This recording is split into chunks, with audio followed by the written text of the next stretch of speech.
തിരുവനന്തപുരത്ത് ഒരു ലൈബ്രറി ഉണ്ടായിരുന്നു. അത് ബ്രിട്ടീഷ് കൗൺസിൽ ലൈബ്രറി എന്ന് പറയും. അവിടെ ആ കാലത്തൊക്കെ വർഷങ്ങൾക്ക് മുമ്പാണ് IAS പാസ്സാവണമെന്നുണ്ടെങ്കിൽ അവിടെ പോയി പുസ്തകങ്ങൾ ഇങ്ങനെ റെഫർ ചെയ്താൽ മതി എന്നൊരു ധാരണയുണ്ടായിരുന്നു. അങ്ങനെ ഞാനും യൂണിവേഴ്സിറ്റി കോളേജിൽ പോസ്റ്റ് ഗ്രാജുവേഷന് പോയ ഞാൻ ആ പഠിത്തത്തിൻ്റെ കൂടെ തന്നെ ഈ ലൈബ്രറി പോയിട്ട് പുസ്തകങ്ങൾ റെഫർ ചെയ്യാറുണ്ടായിരുന്നു. ലക്ഷ്യം IAS ആണ്. അപ്പോൾ ഈ IAS എന്തോ മഹത്തായ കാര്യമാണെന്നാണ് എൻ്റെ ധാരണ. അങ്ങനെ ഞാനൊരിക്കൽ ഇത് റെഫർ ചെയ്തുകൊണ്ടിരിക്കുന്ന സമയത്ത് വേറെ ഒരുപാട് IAS മോഹികളവിടെ ഉണ്ട് പുസ്തകങ്ങൾ എടുക്കാൻ വേണ്ടിയിട്ട്. ചോസറുടെ ഒക്കെ കവിതയെക്കുറിച്ചൊക്കെ ഗവേഷണം നടത്തുന്ന ആൾക്കാരൊക്കെ ഉണ്ട് അവിടെ. ആ സമയത്ത് മലയാറ്റൂർ രാമകൃഷ്ണൻ വന്ന് കേട്ടു. മലയാറ്റൂർ രാമകൃഷ്ണൻ എന്ന് പറയുന്ന സാഹിത്യകാരൻ നേരത്തെ പരിചയമുള്ളതാണ്. കാക്കനാടിനൊക്കെയുള്ള ഞങ്ങളുടെ കമ്പനി SK നായർ, ഇങ്ങനെ ഞങ്ങൾ വലിയൊരു കമ്പനി ഉണ്ടായിരുന്നല്ലോ അന്ന്. ആ കമ്പനിയിലൊക്കെ വെച്ച് മലയാറ്റൂർ വളരെ സുപരിചിതനാണ്. കാക്കനാടിൻ്റെ ഒരു അടുത്ത ഫ്രണ്ടാണ് പുള്ളി. അപ്പോൾ എന്നെ അവിടെ കണ്ടപ്പോൾ പുള്ളി വെച്ച്, നീ എന്താ ഇവിടെ റെഗുലറായിട്ട് ഇവിടെ വരുന്നുണ്ടല്ലോ? അപ്പോൾ ഞാൻ പറഞ്ഞു, ഞാൻ വരുന്നത് IAS, താങ്കളെപ്പോലെ IAS ആവാനാണെന്ന് പറഞ്ഞു. അപ്പോൾ അദ്ദേഹം പറഞ്ഞു, ഒരിക്കലും നീ അത് ചെയ്യരുത്. ഞാൻ ഞെട്ടി. IAS അത്രമാത്രം ബോറായ സംഭവമാണോ എന്ന് എനിക്കൊരു തോന്നൽ. അപ്പോൾ അദ്ദേഹം പറഞ്ഞു, നീ എൻ്റെ പോലെ കുരിശ് നോക്കാൻ പാടില്ല. കാരണം ഉദ്ദേശിക്കുന്ന ഗ്ലാമറൊന്നും അതിനില്ല. നമുക്ക് വേറൊരു വ്യക്തിത്വമാണ് IAS അയാൾ കിട്ടുക. എല്ലാ മന്ത്രിമാരും പറയുന്നതൊക്കെ കേൾക്കേണ്ടി വരും. നമ്മുടെ വ്യക്തിത്വമൊക്കെ അങ്ങനെ നമ്മൾ മാറ്റി വയ്ക്കേണ്ടി വരും. നമുക്ക് സ്വതന്ത്രമായിട്ടൊരു വിഷൻ ഉണ്ടാവില്ല. അതുകൊണ്ട് നട്ടല് എന്നുള്ള സംഭവം നഷ്ടപ്പെട്ടു പോകും. നല്ല മന്ത്രിമാരുണ്ടാകാം, പക്ഷേ മുഴുവൻ ആൾക്കാരും അങ്ങനെ ആവണമെന്നില്ല. അതുകൊണ്ട് ഈ പ്രൊഫഷൻ ഒരിക്കലും നീ ആഗ്രഹിക്കരുത്. ഞാൻ വാസ്തവത്തിൽ സന്തുഷ്ടനല്ല. ഞാനൊരു ഫ്രീ റൈറ്റർ ആവാനാണ് ഞാൻ ആഗ്രഹിച്ചിരുന്നത്. പക്ഷേ നിനക്ക് ഞാൻ വേറൊരു ഓൾട്ടർനേറ്റീവ് പറഞ്ഞു തരാം. നീ ആകാശവാണിയിൽ അപ്ലൈ ചെയ്യുക. അവിടെ അനൗൺസറുടെ പോസ്റ്റുണ്ട്. അപ്പോൾ ഞാൻ ഞെട്ടി. ആകാശവാണിയിൽ അനൗൺസറുടെ പോസ്റ്റോ? ആ, നല്ല പോസ്റ്റുണ്ട് അവിടെ, നീ അവിടെ അപ്ലൈ ചെയ്യൂ. അങ്ങനെ ഞാൻ ആകാശവാണിയിലേക്ക് അപ്ലൈ ചെയ്തു. അവിടെ ജോലി കിട്ടി. അവിടെ എൻ്റെ സഹപ്രവർത്തകരെന്ന് പറയാൻ പത്മരാജനുണ്ട്, ഉദയഭാനുണ്ട്, അതുപോലെ ശ്രേഷ്ഠരായിട്ടുള്ള നെയ്യാറ്റിൻകര വാസുദേവനുണ്ട്. നല്ല നല്ല ആൾക്കാർ മുഴുവൻ അവിടെയുണ്ട്. ഭക്തിവിലാസം അങ്ങനെ നിറഞ്ഞു നിൽക്കുകയാണ്. അവിടേക്കാണ് ഞാനങ്ങനെ അനൗൺസർ ചെന്ന് കയറിപ്പിറ്റുന്നത്. അപ്പോൾ എൻ്റെ അനൗൺസ്മെൻ്റ് ഡ്യൂട്ടി എന്ന് പറഞ്ഞാൽ രാവിലെ തുടങ്ങുന്നു, 12 മണിക്ക് തീരുന്നു, അടുത്ത ഷിഫ്റ്റിൽ ഇപ്പോൾ ഈവനിങ് ആവും. അങ്ങനെ ഷിഫ്റ്റ് വെച്ചാണ് ഈ ഡ്യൂട്ടി ചെയ്യുന്നത്. പലപ്പോഴായും ഒരു പക്ഷേ വിവിധ ഭാരതിയിൽ മോർണിംഗിലായിരിക്കും, മോർണിംഗ് ടു നൂൺ. അദ്ദേഹം അവിടുന്ന് ആ ജോലി പുള്ളി പോകുന്നു, പിന്നെ ഞാൻ അവിടെ ഏറ്റെടുക്കുന്നു. ഇങ്ങനെ വ്യത്യസ്തമായ രീതി സമയത്താണ് അനൗൺസേഴ്സ് അവിടെ വർക്ക് ചെയ്യുന്നത്. പക്ഷേ അങ്ങനെ വർക്ക് ചെയ്യുന്ന ആകാശവാണിയിൽ എനിക്ക് ഈ മലയാറ്റൂർ പറഞ്ഞുകൊണ്ടാവാം ഒരു സുഖം തോന്നി. അദ്ദേഹം പറഞ്ഞൊരു പ്രത്യേക കാര്യം ഞാനപ്പോൾ ഓർത്തിരുന്നു. കാരണം ഏറ്റവും വലിയ VIPs പോലും വന്നാലും ആകാശവാണിയിൽ ഇത് റെക്കോർഡ് ചെയ്യാൻ പോകുന്ന ഉദ്യോഗസ്ഥൻ്റെ മുമ്പിൽ അയാളൊന്ന് താണു നിന്നേ പറ്റൂ. ഒരു പ്രത്യേക സ്റ്റേറ്റ്മെൻറ്റ് കൊടുക്കുമ്പോൾ നമ്മളെ എന്നിട്ട് സാർ അതൊന്നും മാറ്റി പറയണം എന്ന് പറഞ്ഞാൽ ആ സ്ക്രിപ്റ്റ് അദ്ദേഹം നമ്മൾ പറയുന്നതനുസരിച്ച് വെട്ടിത്തിരുത്താൻ ബാധ്യസ്ഥനാണ്. അങ്ങനെ ഒരു അധീശത്വം അവിടുത്തെ ചെറിയ ഉദ്യോഗസ്ഥന് പോലും പ്രോഗ്രാമാന് പോലും ഉണ്ടാവുമെന്നുള്ള ഞാൻ മനസ്സിലാക്കിയിരുന്നു. അപ്പോൾ ആകാശവാണിയിലെ ആ ജീവിതം അങ്ങനെ നടക്കുമ്പോഴാണ് നാടകീയമായിട്ട് പലതും സംഭവിക്കുന്നത്. ആകാശവാണി എന്ന് പറഞ്ഞാൽ ഇത് തിരുവനന്തപുരത്താണ്. കുറച്ച് അപ്പുറത്ത് മാറി നേമത്തൊരു സ്റ്റുഡിയോ ഉണ്ട്. അതാണ് മെരിലാൻഡ് സ്റ്റുഡിയോ. ഈ നേമത്ത് ഉള്ള മെരിലാൻഡ് സ്റ്റുഡിയോയിൽ ഒരുപാട് സിനിമകളുണ്ടാക്കും. സിനിമകളെന്ന് പറഞ്ഞാൽ നല്ല നല്ല സിനിമകൾ. അപ്പോൾ ഈ സിനിമകൾ അദ്ദേഹം ഉണ്ടാക്കുന്നതിനെതിരായിട്ട് ആലപ്പുഴയിൽ വേറൊരു സ്റ്റുഡിയോ ഉണ്ട്. അത് ഉദയ സ്റ്റുഡിയോ ആണ്. ഈ 2 പ്രൊഡ്യൂസേഴ്സാണ് അന്ന് മലയാളത്തിലുള്ളവർ. അപ്പോൾ മലയാള സിനിമ 2 വലിയ മുതലാളിമാരുടെ കസ്റ്റഡിയിലാണ്. തിരുവനന്തപുരത്തുള്ള എല്ലാ റൈറ്റേഴ്സും വാസ്തവത്തിൽ ഈ നേമത്ത് പോവുക, മുതലാളിയുമായിട്ട് മലയാളി നേരത്തെ വിളിക്കുക, P Subrahmanyam, Nagavalli RS Kurup, TN, ആകാശവാണിയിലുള്ള എല്ലാ സാഹിത്യകാരന്മാരും. പലരും ഞങ്ങളൊക്കെ ജൂനിയേഴ്സാണല്ലോ അന്ന്. അപ്പോൾ എങ്കിലും ഈ ഒരു കണക്ഷൻ അവരുമായിട്ട് ആകാശവാണിയിലെ ആൾക്കാർക്കൊക്കെ ഉണ്ടായിരുന്നു. പത്മരാജൻ മാത്രം അങ്ങനെ പോകാറുണ്ട്. അപ്പോൾ അദ്ദേഹത്തെ കാണാൻ പോകാറില്ല. ബാക്കി എല്ലാവരും പോകാറുണ്ട്. TN ഒക്കെ സ്ഥിരമായിട്ട് പോകാറുണ്ട്, നാഗവള്ളി പോകാറുണ്ട്. അവരൊക്കെ ഓരോ കഥകളൊക്കെ സ്ക്രിപ്റ്റ് എഴുതാറുണ്ട്. ഈ സമയത്ത് എനിക്കൊരു മോഹം, ഞാൻ പറഞ്ഞല്ലോ എനിക്കൊരു മാനസികമായിട്ടൊരു വലിയ ആഗ്രഹമുള്ളതാണ് സിനിമ എന്നുള്ളത്. അപ്പോൾ ഞാൻ യൂണിവേഴ്സിറ്റി കോളേജിൽ പഠിക്കുന്ന സമയത്ത് തന്നെ ഓൾറെഡി സിനിമയിൽ കയറി കഴിഞ്ഞിട്ടുണ്ട്. കാക്കനാടൻ്റെ മോചനം എന്നുള്ള പടത്തിൽ ഞാനൊരു പാട്ടൊക്കെ എഴുതി ദേവരായ മാഷും ഞാനും കൂടെ 4 പാട്ടുകൾ അത് ഹിറ്റുമായിട്ടുണ്ട്. ജയൻ്റെ പടമായിരുന്നത്. അപ്പോൾ ആ ഒരു പശ്ചാത്തലം എനിക്കുണ്ട്. അതുകൊണ്ട് ഞാൻ ആകാശവാണി വർക്ക് ചെയ്യുന്ന സമയത്ത് തന്നെ എനിക്ക് ഈ സിനിമാ ജ്വരം കൂടി വന്നുകൊണ്ട് ഞാൻ മെരിലാൻഡിലെത്താനിടയായി. അവിടെ ചെന്നപ്പോൾ എന്ത് പറ്റി, അവിടെ സുബ്രഹ്മണ്യം എന്ന് പറയുന്ന അന്ന് അധീശത്വം ഒക്കെ പുലർത്തുന്നൊരു മുതലാളിയാണ്. സുബ്രഹ്മണ്യം മുതലാളി തന്നെയാണ്. അദ്ദേഹത്തെ കാണാനൊന്നും ആർക്കും പറ്റുകയില്ല. മാത്രമല്ല ഏറ്റവും വലിയ അത്ഭുതം, അദ്ദേഹത്തിൻ്റെ മുമ്പിൽ പോയാൽ ഇരിക്കാൻ പാടില്ല, അങ്ങനൊരു നിയമമുണ്ട്. അപ്പോൾ ആകാശവാണിയിൽ എൻ്റെ സഹപ്രവർത്തകനായ സോമശേഖരൻ നായർ എന്നുള്ള അനൗൺസർ ഈസ് എ സീനിയർ മാൻ. സുബ്രഹ്മണ്യത്തിന് വലിയ ഇഷ്ടമാണ് പുള്ളി. ഹിന്ദി മാഷ് എന്ന് അങ്ങനെ വിളിച്ചിരുന്നത്. ഇദ്ദേഹത്തിന് വലിയ ഇഷ്ടമായതുകൊണ്ട് ഈ ഹിന്ദി മാഷ് എന്നെക്കുറിച്ച് വലിയ അഭിപ്രായങ്ങളൊക്കെ അദ്ദേഹത്തോട് പറഞ്ഞിരുന്നു. മിടുക്കനാണ്, അതാണെന്നൊക്കെ പറഞ്ഞ് കാണണം. ഏതായാലും അങ്ങനെ ഒരു ഇൻട്രൊഡക്ഷൻ കിട്ടിയതുകൊണ്ട് ഞാൻ ചെന്നപ്പോൾ സുബ്രഹ്മണ്യം എന്നെ ഒന്ന് മൈൻഡ് ചെയ്തെങ്കിലും സാധാരണ ഇല്ലാത്തൊരു അത്ഭുതം. അദ്ദേഹത്തിൻ്റെ മില്ലാൻ സ്റ്റുഡിയോ ഒരു അത്ഭുതം എന്ന് പറഞ്ഞാൽ കുറച്ച് താഴെ സ്ലോപ്പിലാണ് അദ്ദേഹത്തിൻ്റെ ഒരു പർണശാല പോലെ ഒരു മുറിയുണ്ട്. അതിൻ്റെ അടുത്താണ് ഷൂട്ടിങ്ങിനുള്ള മറ്റ് സ്റ്റുഡിയോസൊക്കെ ഉള്ളത്. നമ്മളൊരു ഇറങ്ങി ചെന്നാൽ മാത്രമേ ആ സ്റ്റുഡിയോയിൽ എത്തുകയുള്ളൂ. അവിടെ ചെല്ലുമ്പോൾ അദ്ദേഹം ഇങ്ങനെ ഒരു കസേരയിൽ ഇരിപ്പുണ്ടായിരിക്കും. തൊട്ടടുത്ത് വേറൊരു കസേര ഉണ്ടാകും. അപ്പോൾ ഈ ചെല്ലുന്നവരൊക്കെ തിക്കുറിശി അടക്കമുള്ള നടന്മാരും നമ്മുടെ മധുസാറും ഇവരൊക്കെ പോയാൽ നിൽക്കുകയുള്ളൂ. അദ്ദേഹത്തിനെ കാണാൻ പോയാൽ ഇരിക്കില്ല, ആരെയും ഇരുത്തില്ല പുള്ളി. അപ്പോൾ ഒരു ദിവസം രാവിലെ ഇങ്ങനെ സോമശേഖരൻ നായർ പറഞ്ഞിട്ട് ഞാനവിടെ ചെന്നപ്പോൾ അദ്ദേഹം എന്നെ ഒന്ന് നോക്കി, എന്നിട്ട് ഇരിക്കാൻ പറഞ്ഞു. അപ്പം നോർമലി അങ്ങനെ ഇരിക്കാൻ പറയും, ഇരിക്കരുത് എന്നൊരു ഇൻസ്ട്രക്ഷൻ ഉണ്ട്. സോമശേഖരൻ നായർ പറഞ്ഞിട്ടുണ്ട്, നീ അബദ്ധം കാണിച്ച് ഇരുന്ന് കളയുന്നുണ്ട്. അപ്പോൾ സുബ്രഹ്മണ്യം ഇരിക്കാൻ പറഞ്ഞപ്പോൾ ഞാൻ ഇരുന്നില്ല. പക്ഷേ ഈ സത്യത്തിനൊരു വിലയുണ്ടെന്ന് പറയുന്നത് എപ്പോഴും ഞാൻ ആ സംഭവത്തിൽ ഓർക്കാറുണ്ട്. കാരണം ഞാൻ സത്യം പറഞ്ഞു പുള്ളിയോട്. നീ എന്താ ഇരിക്കാത്തതെന്ന് ചോദിച്ചു. അല്ല, ഇവിടെ വന്നാൽ ഇരിക്കാൻ പാടില്ല എന്ന് സോമശേഖരൻ നായർ പറഞ്ഞിട്ടുണ്ടെന്ന്. അതങ്ങൾക്ക് ഇഷ്ടപ്പെട്ടു. ഉള്ളിൽ ഒളിച്ചു വെക്കാത്ത സത്യം പറഞ്ഞല്ലോ, നീ ഇരിക്ക് എന്ന് പറഞ്ഞ് എന്നെ അവിടെ ഇരുത്തുന്നു. അതെൻ്റെ ജീവിതത്തിൽ ഒരു വലിയ ഇരിക്കലായിട്ടും മാറി എന്നുള്ളതാണ്. കാരണം ഞങ്ങളുടെ ഫ്രണ്ട്ഷിപ്പ് അങ്ങ് വളരുകയായിരുന്നു. ഫ്രണ്ട്ഷിപ്പ് മീൻസ് എന്നോടൊരു മകനോടുള്ള വാത്സല്യമായിരുന്നു പുള്ളിക്ക്. എല്ലാ കാര്യങ്ങളും ഡിസ്കസ് ചെയ്യും. മദ്രാശിയിൽ നിന്ന് സ്വാമി അയ്യപ്പൻ്റെ പാട്ടൊക്കെ വരുന്ന സമയത്ത് അത് ഫോണിൽ കൂടെ കേൾപ്പിക്കും ദേവരായ മാഷ് അദ്ദേഹത്തെ. അന്ന് മൊബൈലൊന്നും ഇല്ലല്ലോ. എന്നാൽ അദ്ദേഹം ഈ ഫോണിൽ കൂടെ അത് കേൾക്കും. കേട്ടിട്ട് എന്നെ കേൾപ്പിക്കും. അവിടെ നിന്ന് വളരെ ലോ വോയിസിൽ ശബരിമലയിൽ തങ്ക എന്നുള്ള പാട്ടൊക്കെ ഇങ്ങനെ ദേവരായ മാഷ് പാടുന്നത് എന്നെ കേൾപ്പിക്കും. സാധാരണ ദേവരായ മാഷ് ട്യൂൺ ചെയ്ത് ആരെയും പാട്ടൊന്നും കേൾപ്പിക്കാറില്ല. പക്ഷേ സുബ്രഹ്മണ്യത്തിന് അദ്ദേഹം പാടി കേൾപ്പിക്കാറുണ്ട്. അങ്ങനൊരു അത്രത്തോളം അടുപ്പം എനിക്ക് ഇദ്ദേഹമായിട്ട് വന്നു. മാത്രമല്ല, എന്നേക്കാൾ മുമ്പ് ഒരാൾ അവിടെ ചെന്നിരുന്നു, ഇതുപോലൊരു ചെറുപ്പക്കാരൻ, ഒരു എൻജിനീയറായിരുന്നു. അയാളെയും അദ്ദേഹത്തിന് വലിയ ഇഷ്ടമായിരുന്നു. അദ്ദേഹത്തിന് ഒരുപാട് നോവലുകൾ എടുത്ത് കൊടുത്തിരുന്നു. ജെയിംസ് ആഡ്ലി ചേസിൻ്റെ ഒരുപാട് ഡിറ്റക്റ്റീവ് നോവലുകൾ സ്ഥിരമായിട്ട് അവിടെ ഒരു ഷെൽഫിൽ വെച്ചിട്ടുണ്ട്. ഓരോ ബുക്ക് എടുത്തിട്ട് കൊടുക്കും. ആ ആളാണ് തമ്പി, ശ്രീകുമാരൻ തമ്പി എന്ന് പറയുന്ന എന്നേക്കാൾ മുമ്പേ വന്ന ആളിന്. അപ്പോൾ അദ്ദേഹത്തിന് ഇങ്ങനെ നോവൽ കൊടുക്കുന്ന കൂട്ടത്തിൽ അദ്ദേഹം ആ സമയത്ത് തമ്പിക്ക് ഒരു നോവൽ കൊടുത്തു. അത് തമ്പി സ്ക്രിപ്റ്റാക്കിയിട്ട്, പെട്ടെന്ന് തന്നെ സ്ക്രിപ്റ്റാക്കിയിട്ട് ഭാര്യയില്ലാത്ത രാത്രി എന്ന് പറയുന്നൊരു പടം, രാഘവനൊക്കെ അഭിനയിക്കുന്ന പടമാണ്. അതവിടെ അഭിനയിച്ചുകൊണ്ടിരിക്കുകയാണ് ഞാൻ ചെല്ലുന്ന സമയത്ത് സെറ്റിൽ. അപ്പോഴാണ് ഇദ്ദേഹം എനിക്ക് ഒരു പുസ്തകം എടുത്ത് തരുന്നത്. നിനക്ക് സ്ക്രിപ്റ്റ് എഴുതാൻ പറ്റുമെന്ന് ചോദിച്ചു. നാടകീയമായിട്ടാണ് ഇല്ല, ഞാൻ പാട്ട് എഴുതുന്നവനാണ്, നോവലൊക്കെ ചെറുപ്പത്തിൽ എഴുതാറുണ്ടെങ്കിലും ഇത് ഇങ്ങനൊരു ചോദ്യം വന്നപ്പോൾ ഞാൻ ഞെട്ടി. നീ ഒരു കാര്യം ചെയ്യ്, നീ ഒരു സ്ക്രിപ്റ്റ് എഴുതി എന്നെ കാണിക്ക് എന്ന് പറഞ്ഞിട്ട് അദ്ദേഹം ഒരു ബുക്ക് എടുത്ത് എനിക്ക് തന്നു. 1 സമ്മർ ഹോളിഡേ എന്ന മറ്റൊരു പുസ്തകമാണ്. അപ്പോൾ ഞാൻ ഞെട്ടിപ്പോയി. അത് ചേസിൻ്റെ ഒരു നല്ല നോവലാണ്, കുറ്റാന്വേഷണ കഥ. ഒരാൾ കഥ എഴുതാൻ വേണ്ടി ഒരാൾ പോയപ്പോൾ ഒരു വീട്ടിൽ ഡെഡ് ബോഡി കിടക്കുന്നു, ആ ഡെഡ് ബോഡിയുടെ പിന്നിലുള്ള കഥ, അങ്ങനെ ഒരു കുറ്റാന്വേഷണ സംഭവമാണ്. ആ പുസ്തകം എടുത്ത് തന്നു. ഞാൻ ഞെട്ടി. ഞാൻ എഴുതാമെന്നും പറഞ്ഞു. ഞാൻ അന്ന് തന്നെ വന്ന് സോമശേഖരൻ നായരുടെ വിവരം പറഞ്ഞു. അത് ആകാശവാണി മുഴുവൻ ഫ്ലാഷായി. MDR സുബ്രഹ്മണ്യത്തിന് വേണ്ടി തിരക്കഥാ സംഭാഷണം എഴുതാൻ പോകുന്നു, അദ്ദേഹം ബുക്ക് ഏൽപ്പിച്ചിരിക്കുന്നു. ഇതിൽ കൂടുതൽ സ്ഫോടനാത്മകമായൊരു സംഭവം ഉണ്ടാവാൻ പാടില്ലല്ലോ. ആകാശവാണിയിലെ പ്രത്യേക സ്വഭാവം എന്ന് വെച്ചാൽ അറിയാമല്ലോ, പരസ്പരം ഒരു അങ്ങോട്ടും ഇങ്ങോട്ടുള്ള ഒരു പ്രശ്നമുണ്ടല്ലോ.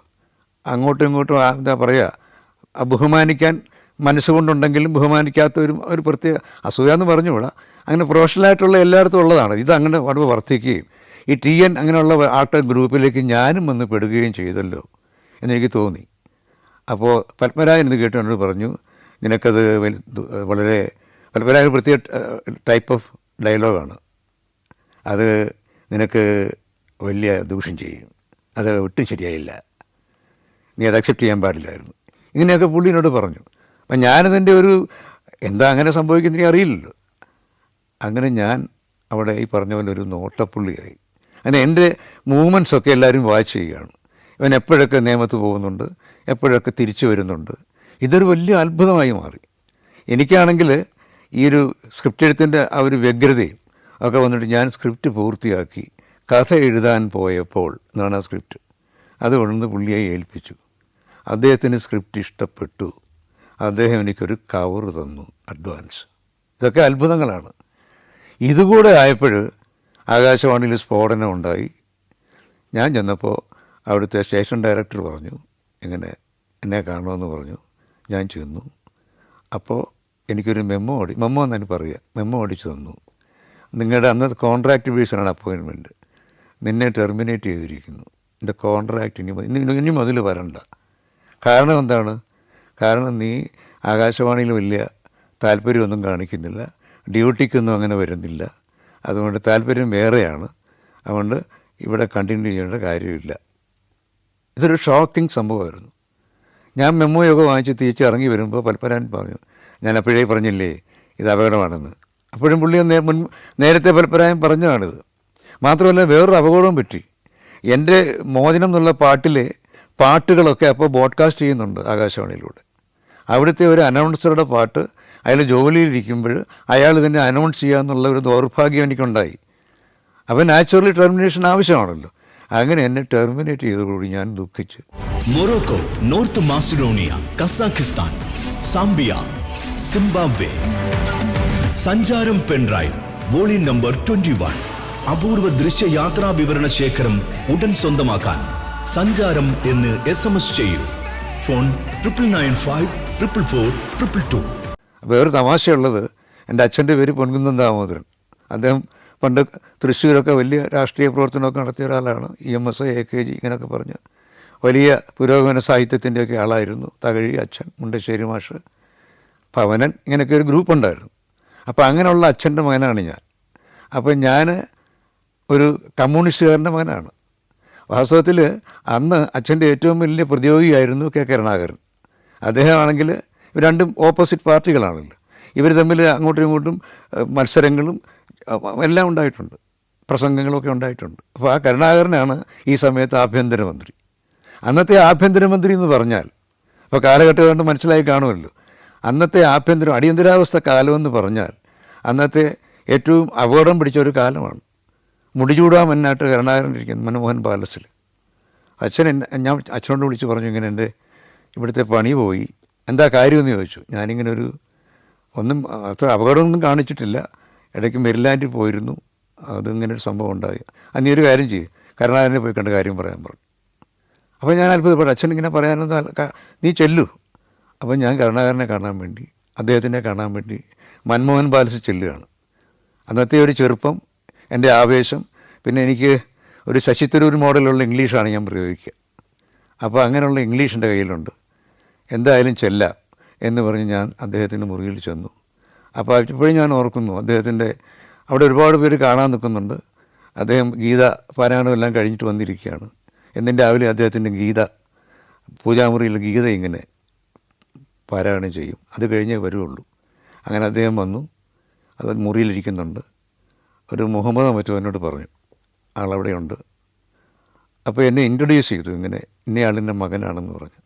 അതുകൊണ്ടാവണം അത് എന്നെ പെട്ടെന്ന് അകത്തേക്ക് കയറ്റി. പിന്നെ ഞാൻ അദ്ദേഹത്തോട് പറഞ്ഞില്ലേ, ഈ സീസറിൻ്റെ ഒക്കെ പ്രസംഗം പോലെ ആകാശവാണിയിലെ ദുരനുഭവങ്ങളെക്കുറിച്ചൊരു പ്രസംഗം. അദ്ദേഹം വിളിച്ചിങ്ങനെ ഇരിക്കുകയാണ്. ഈ കാര്യം പറഞ്ഞാൽ പോരെ, ഞാനൊരു ചെറുപ്പത്തിൽ കയറി ഇംഗ്ലീഷ് കാച്ചിക്കൊണ്ടിരിക്കുകയാണ് ടെർമിനേറ്റ് ചെയ്തതിൻ്റെ കാര്യം. അപ്പോൾ അദ്ദേഹം വളരെ ചിരിച്ചുകൊണ്ട് ചോദിക്കുകയാണ്, ആട്ടെ ഞാനിപ്പോൾ എന്താ വേണ്ടത്? അപ്പോൾ ഞാൻ പറഞ്ഞു, എനിക്ക് തിരുവനന്തപുരം വിട്ട് പോകാൻ പറ്റില്ല എന്ന് പറഞ്ഞു. അദ്ദേഹം ഫോൺ എടുക്കുന്നു, ഡയറക്ടറെ വിളിക്കുന്നു. അത് വളരെ നാടകീയമാണ്. അപ്പോൾ ഇദ്ദേഹം വിളിച്ചപ്പോൾ തന്നെ അപ്പുറത്ത്, എനിക്ക് തോന്നുന്നു അപ്പുറത്തെ ഫോണിൻ്റെ അവിടെ ഫോൺ എടുക്കുന്നയാൾ വിറച്ചാലും ഇവിടെ അറിയില്ല, എങ്ങാലും വേറെ ഇവിടെ ബോധ്യപ്പെടുന്നുണ്ട്. അദ്ദേഹം അവിടെ വിറച്ചുകൊണ്ടിരിക്കുകയാണ് അവിടുത്തെ. ഇങ്ങോട്ട് മറുപടി വരുന്നില്ലേ. എന്താണ് ചോദിച്ചുകൊണ്ട് അയാൾ എന്താ ദാമോദരൻ്റെ മകൻ്റെ പ്രശ്നം എന്താണ് എന്ന് ചോദിക്കും. അപ്പോൾ അയാൾ എന്തൊക്കെയോ പറയുന്നു, അവിടുന്ന് ഡയറക്ടർ എന്തൊക്കെയോ പറയുന്നു. അപ്പോൾ പുള്ളി കുറച്ച് നേരം ആലോചിച്ചിട്ട്, ഞാനൊരു ബാലൻ അശക്തനെന്നാകിലും മാനിയാമന്നുടെ താതനെ ഓർക്കണമെന്നില്ലേ എന്ന് പറഞ്ഞു. മറ്റേ ആൾ മിണ്ടുന്നില്ല. അത് കഴിഞ്ഞ് ചോദിച്ചു, നിനക്ക് ഇവിടെ തന്നെ ഇരിക്കണമെന്ന് ചോദിച്ചു. ഞാൻ പറഞ്ഞു, എനിക്ക് തിരുവനന്തപുരം. അല്ല, നിനക്ക് തൃശ്ശൂർക്ക് പോകാൻ പറ്റുമോ? ഞാൻ പറഞ്ഞു, തൃശ്ശൂർക്ക് ഞാനെങ്ങനെയാണ് പോവുക? നേമത്ത്. അല്ല, തൃശ്ശൂർ സിനിമ ഉണ്ടാവും, നീ നേമം വിട്ടു പോ. ഇവിടെ മാത്രമല്ല സിനിമ, നീ തൃശ്ശൂർക്ക് പോ. അങ്ങനെ നീ തൃശ്ശൂർ ആകാശവാണിയിൽ ജോയിൻ ചെയ്തോളൂ. നിൻ്റെ നാടല്ലേ, നീ അങ്ങോട്ട് പൊക്കോളൂ എന്ന് കരുണാകരൻ പറയുന്നു. ഞാൻ അത് അക്സെപ്റ്റ് ചെയ്യുന്നു. അങ്ങനെ നേമത്തോട് യാത്ര പറഞ്ഞ്, മെരിലാൻഡിനോട് യാത്ര പറഞ്ഞ്, വരാൻ പോകുന്ന കഥ എഴുതാൻ പോയപ്പോൾ എന്ന മനോഹരമായ സിനിമയോട് യാത്ര പറഞ്ഞ്, സ്ക്രിപ്റ്റ് ഓൾറെഡി വാങ്ങിച്ചതാണ്, അതിൻ്റെ എമൗണ്ടും എനിക്ക് കിട്ടിയതാണ്. വെളിയം ചന്ദ്രൻ എന്ന് പറഞ്ഞ മാനേജറുണ്ട് അദ്ദേഹത്തിൻ്റെ, അദ്ദേഹം മരിച്ചുപോയി. ആനന്ദവല്ലി എന്ന് പറയുന്ന ഒരു ആർട്ടിസ്റ്റിൻ്റെ ഭർത്താവായിരുന്നു, എന്നാൽ അദ്ദേഹത്തിൻ്റെ മാനേജരായിരുന്നു. അപ്പോൾ ചന്ദ്രൻ്റെ കയ്യിൽ നിന്ന് ഈ കവറൊക്കെ ഞാൻ വാങ്ങിച്ചതാണ്. ഞാൻ ഏതായാലും തിരിച്ച് അവിടെ ചെന്ന് മുതലാളിയെ കണ്ട് പറഞ്ഞു, മുതലാളി, എൻ്റെ പണി പോയി, എനിക്ക് ട്രാൻസ്ഫർ വന്നിരിക്കുകയാണ്, അത് തൃശ്ശൂർക്കാണ്, ഇവിടെ വേണ്ടെന്നാണ് അദ്ദേഹം പറയുന്നത്. അപ്പോൾ അദ്ദേഹം ഒന്നും മിണ്ടുന്നില്ല. നീ ഒരു കാര്യം ചെയ്യ്, നീ തൃശ്ശൂർ ജോയിൻ ചെയ്തോളൂ എന്ന് മാത്രം. പക്ഷേ നീ ഇവിടെ വന്നത് കൊണ്ടൊരു കാര്യം ചെയ്യ്, ഇപ്പോൾ ഒരു പടം നടക്കുന്നുണ്ട്, തമ്പിയുടെ പടമാണ്. നീ ഏതായാലും നല്ല വോയിസ് അല്ലേ, നീ ആകാശവാണി അനൗൺസറല്ലേ, അതിലൊരു പോലീസുകാരൻ്റെ റോളിന് വന്ന ഒരുത്തിന് ഇപ്പോൾ വന്നിട്ടില്ല, അവനെ കിട്ടുന്നില്ല. നീ ആ പോലീസുകാരൻ്റെ 3 ഡയലോഗ് പറഞ്ഞിട്ട് പൊക്കോളൂ. അങ്ങനെ സുബ്രഹ്മണ്യം എന്നെ ഡബ്ബിങ് ആർട്ടിസ്റ്റ് ആക്കുകയാണ്. എന്നുവെച്ചാൽ എൻ്റെ മനസ്സിന് വിഷമമുണ്ടെന്ന് മനസ്സിലാക്കിയിട്ട്, നീ ഒരു കാര്യം ചെയ്യുക, അവിടെ ജോയിൻ ചെയ്യുക എന്ന് പറഞ്ഞിട്ട് എന്നെ വിടുന്നു. അങ്ങനെ ആദ്യത്തെ സിനിമയുടെ അഡ്വാൻസോടുകൂടി ഞാൻ തൃശ്ശൂർ നിലയത്തിലേക്ക് പോവുകയാണ്. എനിക്ക് ഏറ്റവും പ്രിയപ്പെട്ട സിനിമ വിട്ട് ഞാൻ അങ്ങോട്ട് നീങ്ങുകയാണ്. അത് ആകാശവാണി അവിടെ എന്നെ കാത്തു നിൽക്കുന്നുണ്ട്. ആകാശവാണിയുടെ കവാനങ്ങൾ തുറന്നിരിക്കുന്നു. ഞാനവിടെ ചെല്ലുന്നതിന് മുമ്പ്, അതാണ് വിധി എന്ന് പറയുന്നത്. സിനിമ നിന്നെ തേടി വരും എന്ന് കരുണാകരൻ പറഞ്ഞത് കറക്റ്റായിരുന്നു. കാരണം ഞാനിവിടെ അന്നത്തെ ഒരു തൃശ്ശൂർ ചെമ്പുകാവിലുള്ളൊരു പ്രത്യേക ഹോട്ടലുണ്ട്, സെൻട്രൽ ഹോട്ടൽ. അവിടെ PWD റെസ്റ്റ് ഹൗസ് ഉണ്ട്, ഹോട്ടലുണ്ട്. ഇവിടെ സിനിമാക്കാരുടെ താവളമാണ്. രാമു കാര്യാട്ട്, ശോഭന പരമേശ്വരൻ നായർ, ഇങ്ങനെയുള്ള വൻ പ്രഭുതികളടക്കം അന്ന് സുമുഖനായിട്ട് നടക്കുന്ന, ഏറ്റവും ഗ്ലാമറസായിട്ട് നടക്കുന്ന മെലിഞ്ഞൊരു ചെറുപ്പക്കാരൻ, അയാളെ സിനിമയിൽ കയറ്റണമെന്നൊക്കെ രാമുകാരേട്ടന് ആഗ്രഹം ഉണ്ടായിരുന്നതാണ്. VM സുധീരൻ, ഇവരൊക്കെ വന്ന് കയറാറുണ്ട് അവിടെ. ഇവരൊക്കെ വരുന്നൊരു താവളമാണ് അവിടെ കാര്യാട്ടിൻ്റെ മുറിയിൽ. അപ്പോൾ അതാണ് ഈ സെൻട്രൽ ഹോട്ടലിൽ. ആ ഹോട്ടലിലെ മുറിയിലേക്ക്, ആ ഭാഗത്തേക്ക് ഞാൻ ചെല്ലുകയാണ്. ഞാനവിടെ ചെല്ലുമ്പോൾ കാര്യാട്ടിനെ കാണുന്നു, പരമേട്ടനെ കാണുന്നു, വിവരം പറയുന്നു. അങ്ങനെ അവർ സമാധാനിപ്പിക്കുന്നു. തൃശ്ശൂർ ബെറ്ററാണ്, തൃശ്ശൂർ നമ്മുടെ ഉണ്ണിയുണ്ട്, ഉണ്ണിമേനോൻ, ഈ പത്മരാജൻ്റെ പടത്തിലൊക്കെയുള്ള ഒരു ഉണ്ണിമേനോനുണ്ട്. ആ പത്മരാജൻ്റെ പടത്തിലുള്ള ഈ ഉണ്ണിമേനോനെ ക്യാരക്ടറാക്കിയിട്ടാണ് തൂവാനത്തുമ്പിൽ പത്മരാജൻ എഴുതിയിട്ടുള്ളത്. ആ ഉണ്ണിമേനോൻ കാര്യാട്ടിൻ്റെ വലിയ അടുപ്പക്കാരനായിരുന്നു. തൃശ്ശൂരിനെ അല്ല, ലോകത്തെ മുഴുവൻ കിടുകിട അതാണ് ഉണ്ണിമേനോൻ്റെ ഒരു സ്റ്റൈല്. ഉണ്ണിമേനോനെ കണ്ടിട്ട് ന്യൂ ഇന്ത്യ ഫിലിംസിൻ്റെ SK നായർ പോലും വിറച്ചു എന്നാണ് പറയുന്നത്. ആ കാലത്ത് SK നായർ ഒരാളെ കണ്ടാൽ വിറയ്ക്കാറില്ല. പക്ഷേ അത്രമാത്രം ശക്തനായ ആ ഉണ്ണിമേനോൻ, ഇവരൊക്കെ അന്ന് അവിടെ ഉണ്ട്. അപ്പോൾ ഞാൻ ഇവരൊക്കെ പറഞ്ഞുകൊണ്ടിരിക്കുമ്പോൾ അതിനാടകീയമായിട്ടൊരു വണ്ടി വന്ന് നിൽക്കുന്നു. അതിനകത്തു നിന്ന് 4 പേരിറങ്ങുന്നു. 4 തൃശ്ശൂർക്കാരാണ്. ഒരാൾ മലയാള സിനിമയിലെ ഏറ്റവും ശ്രദ്ധിക്കപ്പെട്ട വിന്ധ്യൻ എന്ന് പറയുന്ന പ്രൊഡ്യൂസർ. വിന്ധ്യൻ്റെ കൂടെ അദ്ദേഹത്തിൻ്റെ 4 സ്വർണ്ണക്കച്ചവടം ഒക്കെ നടത്തുന്ന 4 പേര്, സൂര്യൻ, ഇങ്ങനെ ജോർജ്, ഇങ്ങനെ കുറേ ആൾക്കാർ. ഇവർ വന്നിട്ട് എന്നെ കാണാൻ വരികയാണ്. അപ്പോൾ ഞാനവിടെ എത്തിയെന്ന് മനസ്സിലായിട്ടുണ്ട്. എന്നോട് പറയുന്നു, MBR ഒരു കാര്യം ചെയ്യുക, ഇപ്പം തന്നെ ഞങ്ങളുടെ കൂടെ മദ്രാസിന് വരണം. എന്താണെന്ന് ചോദിച്ചാൽ, അത് പത്മരാജൻ്റെ ഒരു പടമുണ്ട്, ശാലിനിയുണ്ട് കൂട്ടുകാർ, അതിന് പാട്ടുകൾ എഴുതണം. ദേവരായ മാഷ് അവിടെ റെഡിയാണ്, അപ്പോൾ നിന്നെയും കൊണ്ട് ചെല്ലാൻ പറഞ്ഞിരിക്കുകയാണ്. അപ്പം ഞാൻ വന്നിരിക്കുന്നത് എങ്ങനെയാണ്? തൃശ്ശൂർ സ്റ്റേഷനിൽ ജോയിൻ ചെയ്യാൻ വന്നിരിക്കുകയാണ്. തൃശ്ശൂർ സ്റ്റേഷനിൽ ജോയിൻ ചെയ്യേണ്ട ആൾ ഇനി അങ്ങോട്ട് പോകണം. പോയാൽ ഇവിടുത്തെ പണി പോവും നാച്ചുറലി. ഇവിടെ ഒരു ഇതിനെ കാണിക്കുകയാണെന്നല്ലേ തോന്നുക. അപ്പോൾ ഞാൻ ആലോചിച്ചു, ഇന്ത്യ ഇങ്ങനെ പ്രോബ്ലം ഉണ്ട്, ഞാൻ അവിടെ ഇപ്പോൾ ജോയിൻ, അല്ല നീ വന്നേ പറ്റൂ, ഒരു രക്ഷയില്ല, നീ എന്തെങ്കിലും ഒരു കള്ളം പറ. അപ്പോൾ എന്താ കള്ളം പറയുക?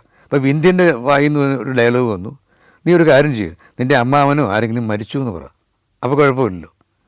അങ്ങനെ ഈ അമ്മാവൻ്റെ മരണം എൻ്റെ ജീവിതത്തിലൊരു വലിയ തത്വശാസ്ത്രമായിട്ട് മാറി.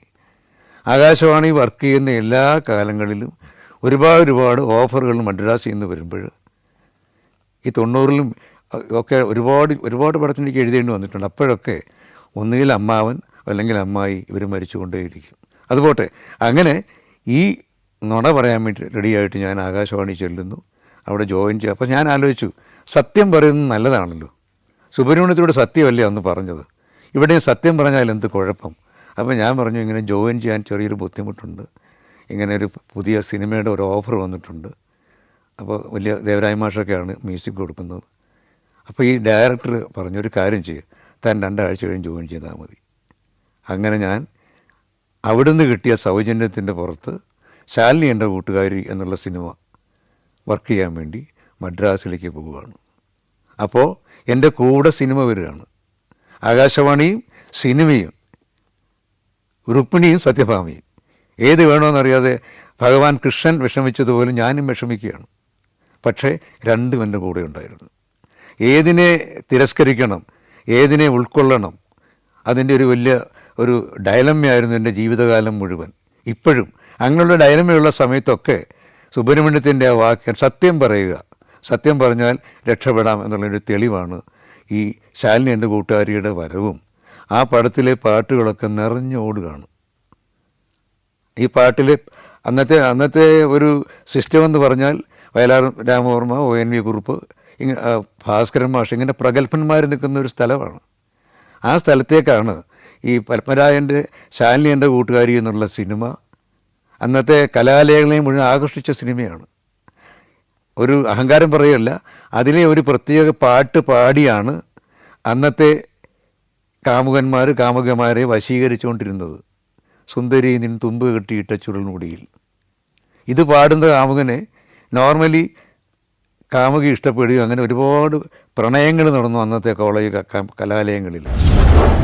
ഞാൻ എഴുതി വച്ചിരുന്നത്, നിൻ തുമ്പ് കെട്ടിയിട്ട ചുരുൾമുടിയിൽ തുളസിക്കതിരില ചൂടി തുഷാരഹാരം മാറിൽ ചാർത്തി താരുണ്യമേ നീ വന്നു. മാഷക്ക് വരിയൊക്കെ ഇഷ്ടപ്പെട്ടു. അതെല്ലാം കഴിഞ്ഞിട്ട് പുള്ളി ചോദിച്ചു, എടാ ഇതിനൊരു തന്ത വേണ്ടേന്ന് ചോദിച്ചു. ഇതിനൊരു തന്ത എന്ന് പറയുമ്പോൾ ഞാൻ ഞെട്ടി, ഇത് എഴുതിയ ഞാനല്ലേ. എടാ തന്തയില്ലാതെ കുട്ടികൾ എണീച്ചാൽ അന്ന് മോശമെന്നറിയാം. ആരെങ്കിലും നിൻ തുമ്പ് എന്നുള്ള പാട്ടിനെ പറ്റി പറയുമോ? ശാലിനി എൻ്റെ കൂട്ടുകാരെ നിൻ തുമ്പ് കേട്ടോ എന്ന് ആരെങ്കിലും ചോദിക്കുമോ? അതുകൊണ്ട് നീ ഒരു തലക്കെട്ടിട ഈ പാട്ടിന്, നിൻ തുമ്പ് കെട്ടിയിട്ട ചുരുൾമുടിക്ക് മുമ്പൊരു സാധനം ഉണ്ടാക്കും. അപ്പോൾ ഞാൻ ആലോചിച്ചു, എന്താ മുമ്പൊരു സാധനം ഉണ്ടാക്കുന്നു? എന്നാൽ ഞാനുണ്ടാക്കി, സുന്ദരീ